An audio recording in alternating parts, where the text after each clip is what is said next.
Bharuch CNI ચર્ચની મંડળી દ્વારા medical સન્ડેની ઉજવણીના ભાગરૂપે રક્તદાન શિબિરનું આયોજન કરવામાં આવ્યું હતું, જેમાં મંડળીના ભાઈઓ અને બહેનોએ મોટી સંખ્યામાં રક્તદાન કર્યું હતું। ભરૂચ જિલ્લાના બંબાખાના વિસ્તારમાં આવેલા સીએનઆઈ ચર્ચની મંડળી દ્વારા અનેક સેવાકીય કાર્ય કરવામાં આવે છે। સીએનઆઈ ચર્ચની મંડળીના સભ્યો દર વર્ષે ફેબ્રુઆરીના બીજા રવિવારને મેડિકલ સન્ડે તરીકે ઉજવણી કરે છે, જેના ભાગરૂપે આ વર્ષે પણ આજરોજ ફેબ્રુઆરીના બીજા રવિવારે મેડિકલ સન્ડેની ઉજવણી કરવામાં આવી હતી। આજરોજ મંડળીના ભાઈઓ અને બહેનોએ પાળક રેવ ક્રિસ્ટન વસાવાની આગેવાની શહેરના સેવાશ્રમ હોસ્પિટલમાં આવેલા રેડ ક્રોસ બ્લડ બેંક ખાતે એક રક્તદાન શિબિર યોજી હતી, જેમાં મંડળીના ભાઈઓ અને બહેનોએ સ્વેચ્છાએ રક્તદાન કરી માનવતાની સુવાસ ફેલાવી હતી, જેમાં મોટી સંખ્યામાં લોકો ઉપસ્થિત રહ્યા હતા।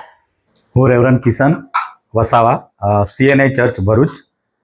છેલ્લા 2 વર્ષથી અમે ફેબ્રુઆરી મહિનાનો જે બીજો રવિવાર એને મેડિકલ સન્ડે તરીકે ઉજવીએ છીએ અને મેડિકલ સન્ડેના ઉજવણીના ભાગરૂપે અમે બ્લડ ડોનેશન કેમ્પ પણ રાખીએ છીએ। છેલ્લા 2 વર્ષથી અમે કરીએ છીએ અને અહીંયા જે બ્લડ ડોનેટ અમે કરીએ છીએ,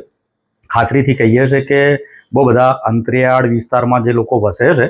એ લોકોને જ્યારે ભરૂચ અને સાથે આજુબાજુની હોસ્પિટલમાં એડમિટ થવાનું થાય છે ને બ્લડની જ્યારે જરૂર પડે ત્યારે તેઓ અમારો સંપર્ક કરે છે અને અમે એ રીતે એમને મદદરૂપ થઈએ છીએ। આ એક ઉમદા કાર્ય છે, કારણ કે આપણે બધા એનાથી વાકેફ છે કે બ્લડ એ કોઈ કારખાનામાં બનતું નથી, એ માણસનું લોહી એ જ બીજા માણસને ઉપયોગમાં આવે છે અને કોઈક રીતે અમે બીજાને મદદરૂપ થઈએ અને એ હેતુ સાથે અમે આ બ્લડ ડોનેશન